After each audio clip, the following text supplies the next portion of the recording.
ಹೊಳೆನರಸೀಪುರ ಪಟ್ಟಣದ ಸಾರ್ವಜನಿಕ ಆಸ್ಪತ್ರೆಯಲ್ಲಿ ಬೀದಿ ನಾಯಿ ಕಡಿದ ಸಂತ್ರಸ್ತ ವ್ಯಕ್ತಿಗೆ ಔಷಧಿ ದಾಸ್ತಾನು ಇದ್ದರೂ ಚುಚ್ಚುಮದ್ದು ನೀಡದೆ ಆಸನಕ್ಕೆ ಕಳುಹಿಸಿ ಕರ್ತವ್ಯ ಲೋಪ ಎಸಗಿದ ವೈದ್ಯರು ಹಾಗೂ ಶುಶ್ರೂಷಕ ಅಧಿಕಾರಿಗಳಿಗೆ ಆಡಳಿತ ವೈದ್ಯಾಧಿಕಾರಿ ಧನಶೇಖರ್ ಜ್ಞಾಪನಾ ಪತ್ರ ನೀಡಿದ್ದಾರೆ. ಜುಲೈ 22ರ ಸೋಮವಾರ ಸಂಜೆ 7 ಗಂಟೆ ಸುಮಾರಿನಲ್ಲಿ ಸೂರನಹಳ್ಳಿ ಗ್ರಾಮದ ಬಾಲರಾಜು ಎಂಬ ವ್ಯಕ್ತಿಯ ಮೇಲೆ ಬೀದಿ ನಾಯಿಗಳು ದಾಳಿ ನಡೆಸಿ ಗಾಯಗೊಳಿಸಿದ್ದವು ಮತ್ತು ಬಾಲರಾಜ್ ಅವರು ಪಟ್ಟಣದ ಸಾರ್ವಜನಿಕ ಆಸ್ಪತ್ರೆಗೆ ಚಿಕಿತ್ಸೆಗೆ ಬಂದಾಗ ಒಂದು ಚುಚ್ಚುಮದ್ದು ನೀಡಿ ತೀವ್ರತರವಾದ ಗಾಯವಾದ್ದರಿಂದ RIG ಚುಚ್ಚುಮದ್ದು ಇಲ್ಲವೆಂದು ಹಾಸನಕ್ಕೆ ಕಳುಹಿಸಿದ್ದರು.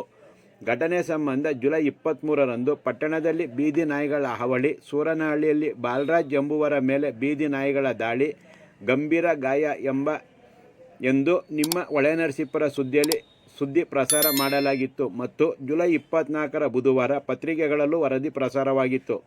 ನಂತರ ಎಚ್ಚೆತ್ತುಕೊಂಡ ಸಾರ್ವಜನಿಕ ಆಸ್ಪತ್ರೆಯ ಆಡಳಿತ ವೈದ್ಯಾಧಿಕಾರಿ ಡಾಕ್ಟರ್ ಧನಶೇಖರ್ ಅವರು ಆಸ್ಪತ್ರೆಯ ಉಗ್ರಾಣದಲ್ಲಿ RIG ಚುಚ್ಚುಮದ್ದು ಲಭ್ಯವಿದ್ದರೂ ಸಹ ಸರಿಯಾದ ಮಾಹಿತಿ ಪಡೆಯದೆ ಹಾಗೂ ಮುಂಜಾಗ್ರತೆ ಕ್ರಮವಾಗಿ ಔಷಧಿ ಉಗ್ರಾಣದಿಂದ ದಾಸ್ತಾನು ಪಡೆದು ಇಟ್ಟುಕೊಳ್ಳದೆ ಔಷಧ ಲಭ್ಯವಿಲ್ಲವೆಂದು ಚಿಕಿತ್ಸೆಗಾಗಿ ಬಂದಿದ್ದ ಬಾಲರಾಜ್ ಅವರನ್ನು ಹಾಸನಕ್ಕೆ ಕಳುಹಿಸಿ ಕೊಟ್ಟಿರುವುದು ಖಂಡನೀಯವಾಗಿರುತ್ತದೆ. ಆದ್ದರಿಂದ ಮೇಲ್ಕಂಡ ಆರೋಪಗಳ ಬಗ್ಗೆ ಸೂಕ್ತ ಸಮಜಾಯಿಷಿ 3 ದಿನಗಳ ಒಳಗೆ ಕಚೇರಿಗೆ ಸಲ್ಲಿಸುವುದು ಎಂದು ಡಾಕ್ಟರ್ ಶ್ರೇಯಾ ರಾಜಶೇಖರ್, ಶುಶ್ರೂಷಕ ಅಧಿಕಾರಿ ಶಶಿಕಲಾ R ಹಾಗೂ ರೂಪಾ L ಅವರಿಗೆ ಜ್ಞಾಪನಾ ಪತ್ರ ಜಾರಿಗೊಳಿಸಿದ್ದಾರೆ.